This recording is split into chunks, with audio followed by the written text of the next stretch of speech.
Hi, it's Dion and Gobi. Thanks for all of your questions. We're going to get through as many as we can. We got so many, we won't be able to answer all of them, but we're going to rattle through them and we'll see what we can do. We know there's a lot of you out there that may know some of the answers to the questions already, but we've had so many new followers this week that we thought it'd be great to just answer as many as we can.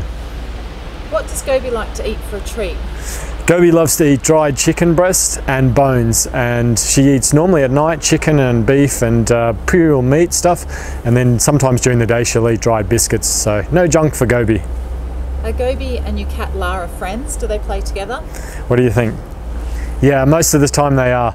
They chase each other up and down the hallway, of course. They're like most sisters, they have plenty of fights, but in general they love each other and they sleep with each other each night as well.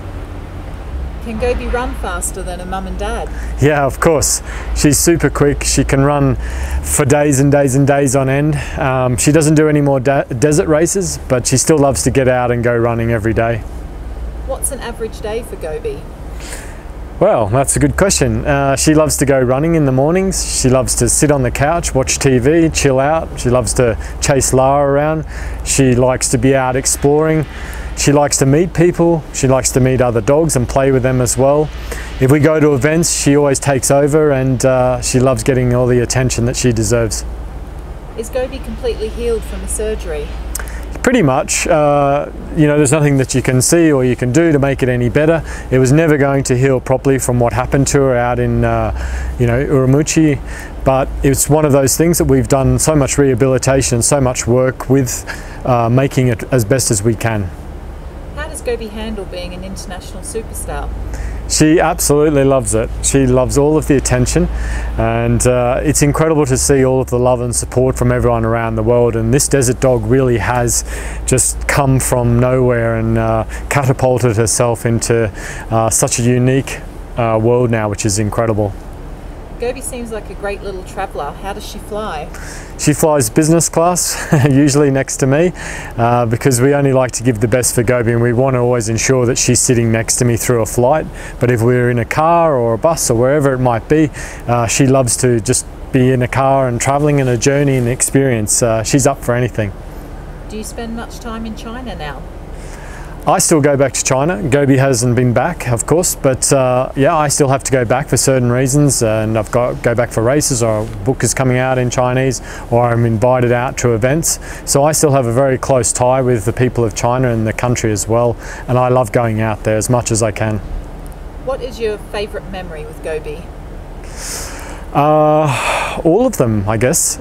Pretty much every day when I wake up and I see Gobi at my side in bed with me, Lucia and Lara, all there together, and knowing that our family has come together after all of the sort of heartache and pain and everything that we had to go through to find Gobi, that whole roller coaster ride that is in the book. Yeah, it's an incredible moment to realise what we've achieved and what we've achieved with all of the help and support from people around the world as well.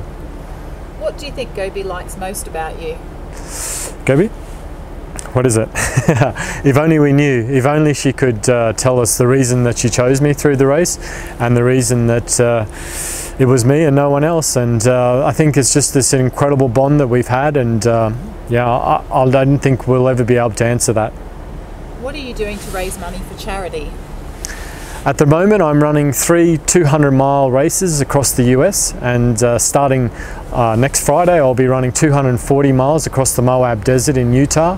We're raising money for animals in need, so Adopt Don't Shop, and the money goes specifically to the Little Adoption Shop in Beijing and also the Edinburgh Dog and Cat Home, both of who we're ambassadors for and we work with. So I see you helping a Little Adoption Shop in China. Are there any projects in Urumqi where Gobi was found? We've tried to work with people in Urumqi to set up a local charity or a local hospice for animals, if you like. There are things underway sort of behind the scenes with Chinese people at the moment that we haven't been really trying to overstep what they're already trying to achieve out there. So at the moment we're sort of staying back from being involved with anything because it seems to be sort of taking off in a nice organic way. But at some point we hope to be involved in the future with something out there. And are you living in France now? We are actually in Chamonix in France, in the mountains, so between the Swiss, Italian and French border, if you like. And we've been out here for a few months now. It's been a new change for us, something that we've been wanting to do for a little while, and everyone's loving it. Gobi loves French food, she loves pastries, she loves the trails here and she loves the life here. Is the story of Finding Gobi your full-time job? Yeah, Finding Gobi has become a unique opportunity for me to be able to go out to the world and to speak at events. I'm doing a lot of motivational speaking. I'm speaking from everywhere, to children's, to schools, to conferences with 1,500, 2,000 people at Gobi and I go and tell our story. I've got a lot more of my own backstory. There's also a lot of my running and my skills and expertise and my stories there that I twine with the sort of motivational speaking events that we're doing as well. So yeah, it certainly has become that, and we've got the book coming out in so many different languages still that it's keeping me really busy. And how many languages is the book in? The book's in 20 languages globally, and we've still got Russian, Slovenian, Chinese simplified, and a few other languages to come as well, which we're really excited about. So that's going to keep us really busy for 2019 as well. French is the main language as well that's coming out in 2019. I found the book so riveting when you described what you had to go through looking for Gobi. Do you receive any sorts of threats now or problems from other parties? No, we don't. We have kind of gone through everything that we've needed to do to get Gobi home, and there were some other things sort of bubbling away on the side throughout, but no, everything's been incredibly great since we've got Gobi home, and we've fulfilled that journey. It has been a huge journey, and there is so much more to the story. If you haven't read the book yet, there is a lot more to what you've seen in the press or the videos, so yeah, you'll understand when you do. My grandkids love the Gobi picture book. Will there be any more of these coming out? That's something we haven't really discussed at the moment with the publishers, but there may be something that we do further down the line. We've got a few ideas for some different books, some different opportunities, if you like, to work on, but at the moment we're sort of so busy with everything we're doing with the main book and the books that we have that we have to concentrate on that. In what ways has your life changed since Gobi came into it? That is, yeah, probably insurmountable ways in many ways. It's been incredible, and we wouldn't change it for the world. You know, she's brought so much to not only my life, Lucia's life, but lots of people's lives all around the world as well. And we receive so many videos, messages and social media messages, etc., emails from people all around the world that have connected with our story, that we know that it's touched a lot of people's hearts as well. Will you make a film of your beautiful story?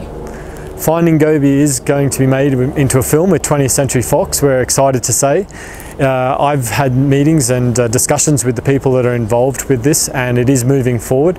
Unfortunately, I'm tied to not be able to talk about it anymore at this stage, so as much as I'd love to tell you what is going on and where they're up to with things, there's nothing I can say, but rest be known that it is happening, and we're really excited about that. So hopefully 2019 filming, 2020 release, they're the sort of rough dates I've been given.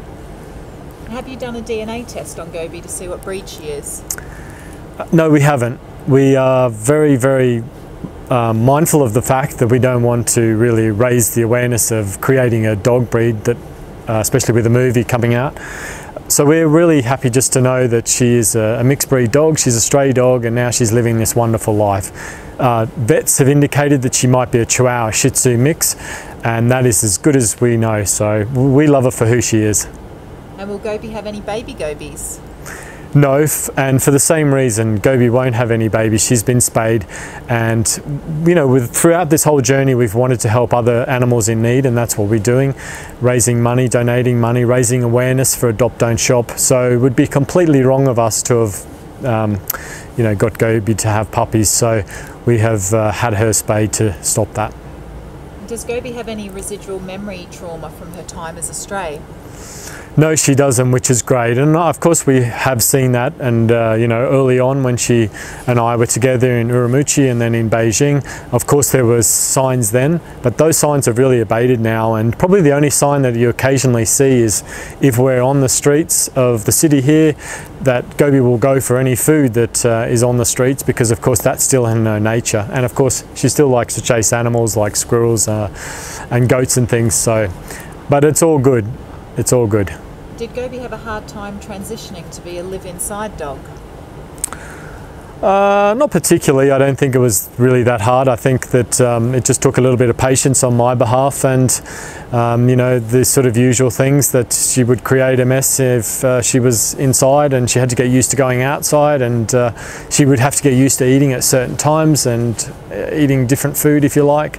But no, she's really well behaved. She loves being inside. She loves being outside as well. So we try and get the balance right with everything we do with her.